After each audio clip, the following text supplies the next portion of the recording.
and I too listen to Don Lemon and on CNN. Right. My mother was an MSNBC believer, and she was a big Obama fan, and told me that President Obama would be in, and he was mixed, and my granddaughter's mixed, and the man that went to get my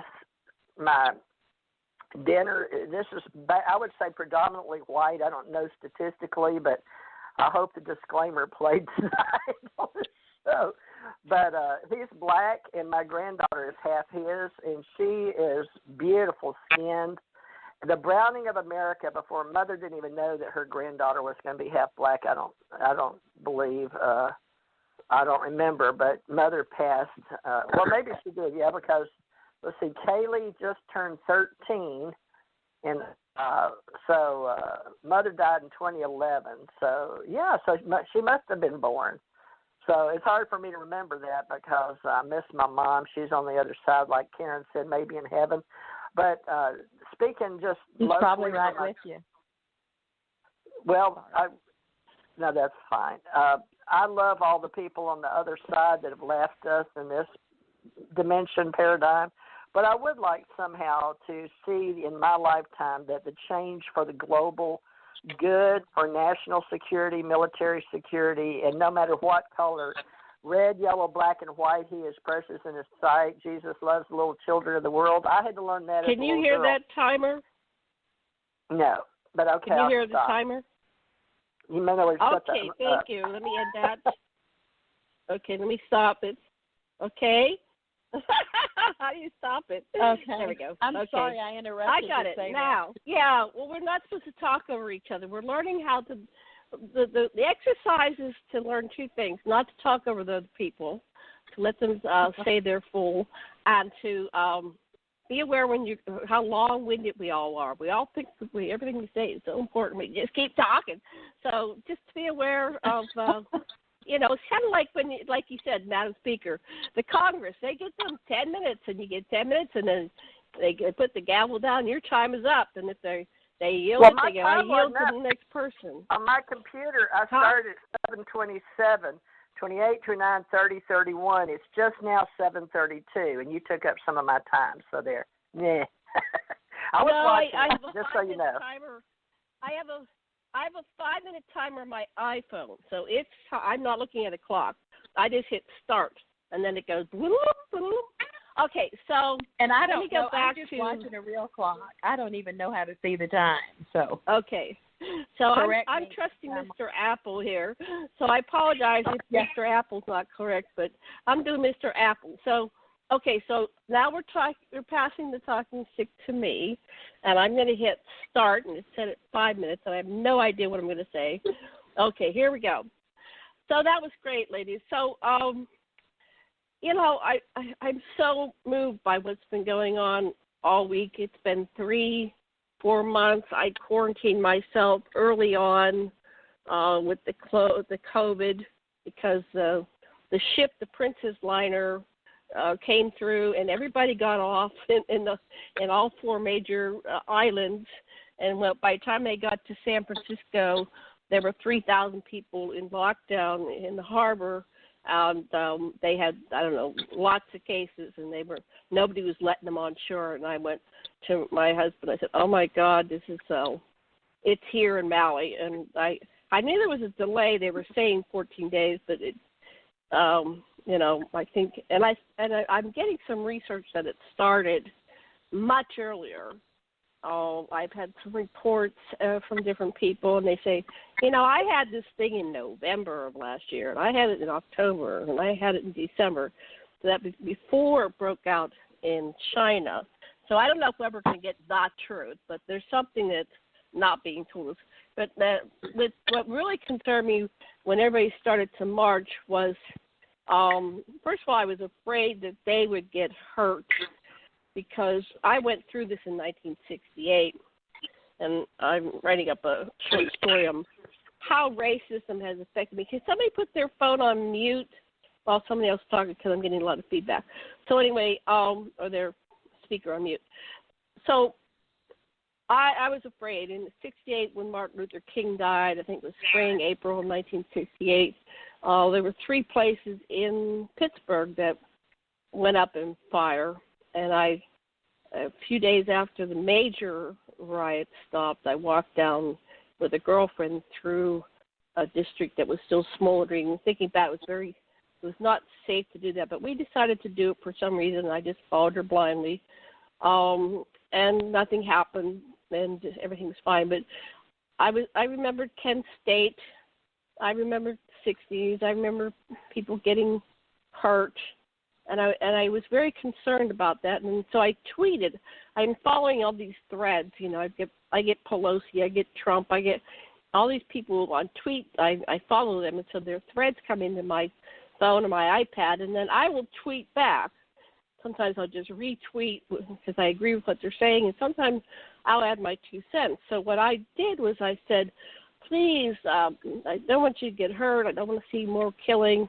I just hate violence now at 66 years of age. It's like it hurts me when someone else gets hurt. I guess I'm so connected to spirituality and consciousness. Like, it's almost personal when someone else gets hurt. And so I said, we, back in the day, used to sing Martin Luther King's We Shall Overcome, back in the 60s and 70s for the Vietnam era and all the people getting assassinated back then. We would do, there were all kinds of peace songs.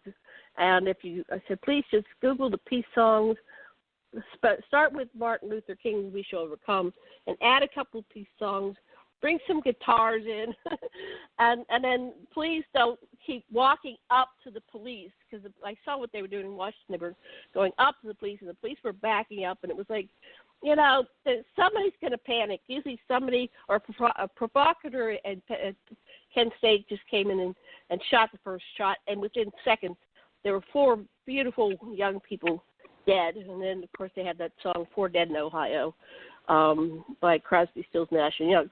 So I was just terrified that there was going to be another incident of that, and I'm sure we're going to get those stories.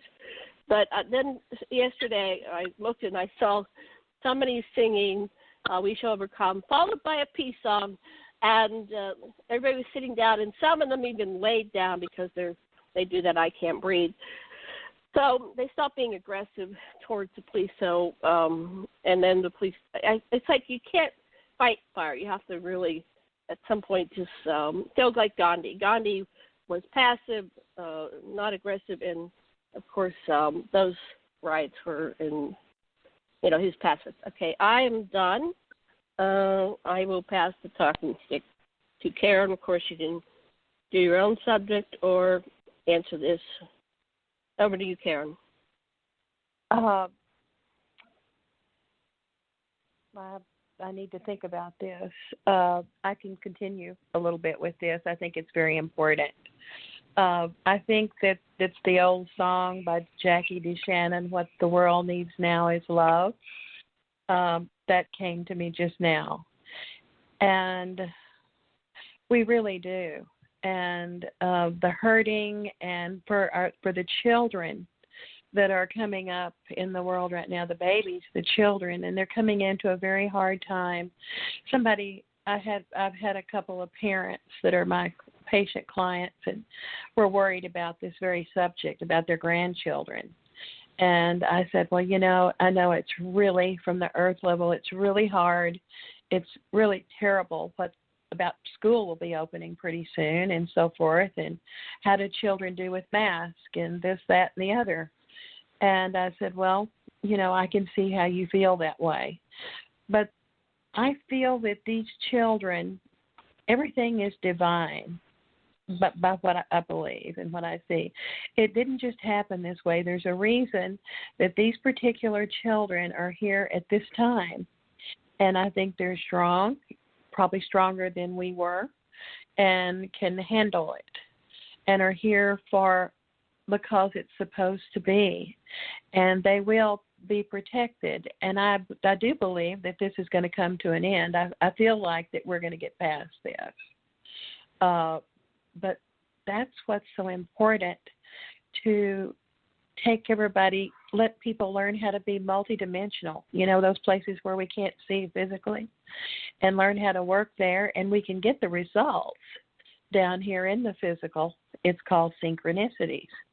It's kind of like connecting the dots and seeing the picture, or having a crossword puzzle and seeing the pieces as you put together, and it makes a picture. And so eventually this will happen. So you'll have your validation from the physical plane about the information you were working on and got from the invisible, from the dimensions you can't see, we'll call it that, higher consciousness levels. And I think that that's important. But in order for people to do it, you can't just understand it. I know people right now who understand it extremely well, and in many ways better than me. But they don't live it. But you have to live it and work it to live in order to have the results come out on the physical plane.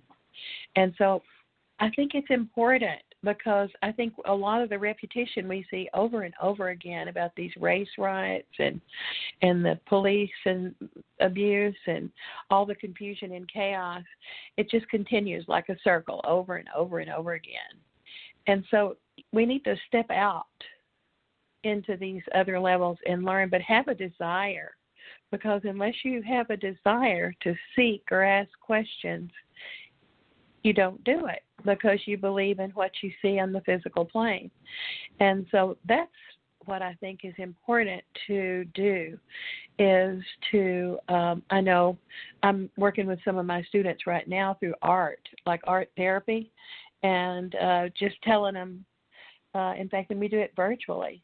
I'll just say, take a sketchboard, take a sketch pad, and just, get 3 Sharpie colors and just give yourself 3 minutes and just do a quick picture. It's not a piece of art. It will be, could be.